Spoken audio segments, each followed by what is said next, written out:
ya estamos aquí con la presencia de la economista Marina Dal Poyetto para analizar lo que puede suceder en materia económica a lo largo de este 2016 que ha comenzado hace muy pocas semanas. ¿Qué tal, Marina? ¿Cómo andás? ¿Qué tal? ¿Cómo estás? Gracias por estar aquí.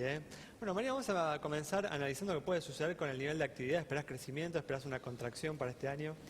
Mira, el año pasado, 2015, fue un año donde la política apuntó a revertir lo que había sido la aceleración de la inflación de 2014 y la caída del nivel de actividad producto de la devaluación de enero. Claro. Y en eso le fue relativamente bien para el corto plazo. ¿Cómo cerró el 2015 de acuerdo a tus números? 2015 cierra con una inflación que hasta octubre venía en la zona del 22%, en los últimos 2 meses se acelera, noviembre y diciembre da en torno al 2,9% noviembre y en torno a 4% diciembre. La total para el 2015. Y el año va a terminar en la zona de 26%. Y la economía creciendo poco para lo que había sido el ritmo de crecimiento promedio de la década, pero creciendo en la zona del 1,5%. Bueno, ¿y este 2016 entonces? Y este 2016 dependerá en gran medida de, bueno, cuál sea la magnitud de las correcciones que haga la política. La primera que tuviste fue la decisión de eliminar los controles de capitales, de eliminarlos parcialmente, o sea, se eliminan por los flujos, no por los stocks, hay restricciones a las importaciones, pero a priori encontraron un equilibrio dólar-tasa de interés en la zona de 13 y una tasa de interés en la zona de 33. Ahora está toda la política montada sobre la puja distributiva. Toda la política está tratando de evitar que la carrera entre precios y salarios se escale y en eso está jugando también la política fiscal, con lo cual 2016, que se preveía inicialmente como un año de ajuste después del año electoral, bueno, hoy por hoy es un año de menos ajuste del que se preveía originalmente, sobre todo en el discurso electoral. De todas formas, difícilmente la economía crezca. Es un año donde la economía debería caer. Cuánto va a caer va a depender fuertemente de cómo se dé la corrección de precios relativos. De lo que vaya sucediendo a lo largo del año. Y el tema inflacionario, sé que es un año difícil por ahí para anticipar algo, pero ¿tiene algún pronóstico en materia inflacionaria? La inflación se está acelerando y por lo menos en los próximos meses va a seguir un ritmo más alto. El año nosotros tenemos una caída en el producto en la zona de 1,8 con la proyección que estamos manejando y la inflación en la zona del 36%. O sea, una aceleración en relación al 2015. Una aceleración en el 2015 que en realidad se te da en los últimos 2 meses del 2015 y los primeros meses del 2016 y después el resto del año habrá que ver cómo se da la recomposición de precios, en qué medida los salarios acompañan la devaluación y acompañan la aceleración de la inflación que se dio y sobre todo qué es lo que hace la política para manejar el tercer frente, que es el frente fiscal, en términos de políticas de tarifas y de subsidios. En materia justamente de negociaciones salariales, ¿no? ¿Qué estás esperando para este 2015? ¿Qué punto de acuerdo crees que puede encontrar el gobierno con los sindicatos? Ahí hay 2 cosas, ¿no? La primera es, salió Moyano hablando del 28% como piso de la paritaria, me parece que es un número para pensar la paritaria este año. El segundo punto es, bueno, en qué medida el gobierno le termina dando algún esquema de resolución a las demandas pendientes que tienen los sindicatos y en qué medida los sindicatos pueden amortiguar las demandas salariales frente a la aceleración de la inflación para manejar este esquema de arreglo sindical con el gobierno. Creo que 28 es un número de piso, no las veo demasiado abajo de eso, por más que la inflación el año 2015 haya cerrado abajo. ¿Y te parecería un buen acuerdo para este gobierno conseguir unas paritarias en torno al 28 o 30%? La verdad es que, de nuevo, el problema que tiene la Argentina es que es difícil corregir precios relativos. A diferencia de lo que pasa en Brasil, que tiene otros problemas, pero que devalúa en términos reales y ni los precios ni los salarios acompañan la devaluación. Argentina viene con un ritmo de indexación en la zona del 25%, un 25% con anclas tarifaria y cambiaria. Entonces, ¿cómo haces para mover las 2 variables que usaste como ancla sin que te acompañen los salarios?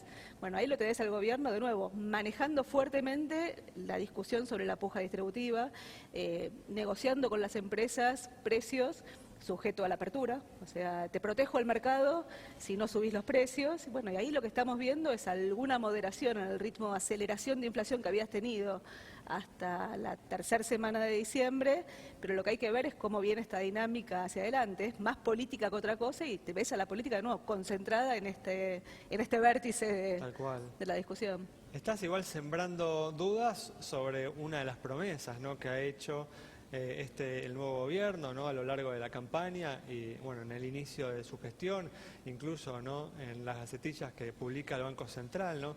El gobierno tiene una promesa fuerte de reducir la inflación, ¿no? Y estamos hablando de una inflación que en principio en su primer año, de acuerdo a tus pronósticos, va a aumentar, ¿no? A ver, digo, vos no podés reducir la inflación cuando tenés que corregir precios relativos. En todo caso, lo que estás discutiendo es si la aceleración en la tasa de inflación tiene que ver con una cuestión de demanda o tiene que ver con corrección de precios. Esta claramente no es inflación de demanda, o sea, con la economía contrayéndose, lo que tenés es inflación de recomposición de precios relativos. El punto es cómo haces para ganar competitividad si todos los precios acompañan. ¿No? Obviamente, está el problema de recuperar la competitividad, está el problema de reducir la inflación, ¿no? Que tiene un fuerte componente inercial, ¿no? Como se dice. A ver, de nuevo, nosotros lo que decimos es que en Argentina hay al menos 4 pujas distributivas. Una es entre el salario y el capital, o sea, la rentabilidad versus el salario. Sí. La segunda es entre sectores, o sea, corregir precios relativos implica que los precios de distintos sectores no deberían ser los mismos. Algunos tienen que ser más altos, sobre todo los exportadores con la devaluación más la baja de retenciones, y otros deberían subir menos. Bueno, la tercera puja distributiva la tenés entre el sector público y el sector privado. Sí. La política fiscal, ganancias para manejar la paritaria, tenés las retenciones para dar la rentabilidad al sector exportador, tenés la baja del ITC que se estaría estudiando para moderar la suba de los combustibles, tenés los combustibles internos con un precio internacional del petróleo de $77 antes de la devaluación. Bueno, ¿qué vas a hacer? ¿Vas a mantener ese precio o vas a ir al precio internacional? Y la cuarta puja distributiva que tenés es entre el sector, entre la nación y las provincias. Entonces, cuanto más uses la política fiscal para amortiguar esta pelea y tratar de que te vaya bien en la carrera precios y salarios, más desatendés el frente fiscal. Y entonces, para moderar la inflación, un vértice es manejar la puja distributiva, la otra es tener una política monetaria consistente. Pero una política monetaria consistente con una brecha fiscal de 6 puntos del producto es un problema, porque vos podés cambiar dominancia fiscal, o sea, financiamiento monetario del Banco Central por deuda. Pero un tiempo, porque si la tasa de interés te sube mucho, en algún momento tenés un problema. Desde ya. ¿Cuál es entonces, en definitiva, tu expectativa ya por ahí, viendo más allá del 2016? ¿Crees que este gobierno va a poder tener éxito en domeñar el problema de la inflación? Yo espero que el gobierno tenga éxito, o sea, es un gobierno que recién arranca y la verdad que obviamente como Argentina queremos que nos vaya bien a todos. O sea, ¿no? Estás hablando de todas esas pujas distributivas que realmente, digamos, dificultan. Es que en realidad lo que tenés es una herencia complicada, o sea, tenés una economía que tenía atraso cambiario, atraso tarifario, una brecha fiscal muy grande y un ritmo de indexación muy alto. Corregir todo al mismo tiempo no es posible. Obviamente requerís una secuencia, pero en esa secuencia requerís construir capital político por un lado, por eso la importancia de moderar la puja distributiva, pero al mismo tiempo requerís una consistencia macroeconómica. Bueno, ahí lo que ves es al gabinete económico trabajando en pos de esto, con aciertos y mayores o menores. ¿Crees que el gobierno ha elegido bien la secuencia, ¿no? Como para enfrentar los problemas? Por ejemplo, primero encarar el problema de precios relativos y dejar, ¿no?, el problema fiscal, el problema inflacionario para luego.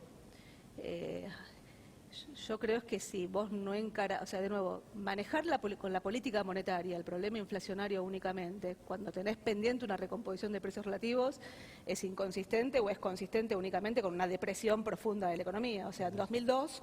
pudiste hacer eso, Claro. Pero en 2002 tenías una economía que no tenía indexación, tenías una economía que tenía 25% de desempleo, una economía que tenía la mitad de la capacidad instalada en la industria social y además pusieron retenciones y además congelaron las tarifas, que era el único sector que estaba indexado. Bueno, ahora no tenés nada de todo eso, tenés una economía que viene con un ritmo de indexación alto, que tiene un bajo Aún así, desempleo. en todo ese contexto hubo un salto de la inflación importante, ¿no? En el 2002 hubo una inflación Bueno, pero del 40%. mucho más, pero hubo una ganancia de competitividad gigantesca, o sea, el tipo de cambio subió de 1 a 3,80 y la inflación del primer año fue el 42%. No había paritarias en ese momento. Los primeros 2 años de la salida de la convertibilidad había aumentos por decreto. Una caída brutal en el salario real, eso. Una caída brutal en el salario real y sobre todo el salario en dólares.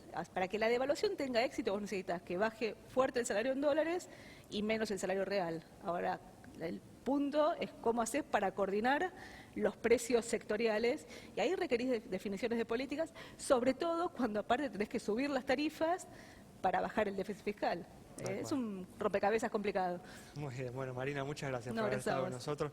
Nos vamos entonces con esta última definición, Marina Dal Poyetto, el complicado rompecabezas, que tendrá que comenzar a resolver o continuar resolviendo a lo largo de este 2016. El nuevo gobierno esperemos que lo haga con mucho éxito.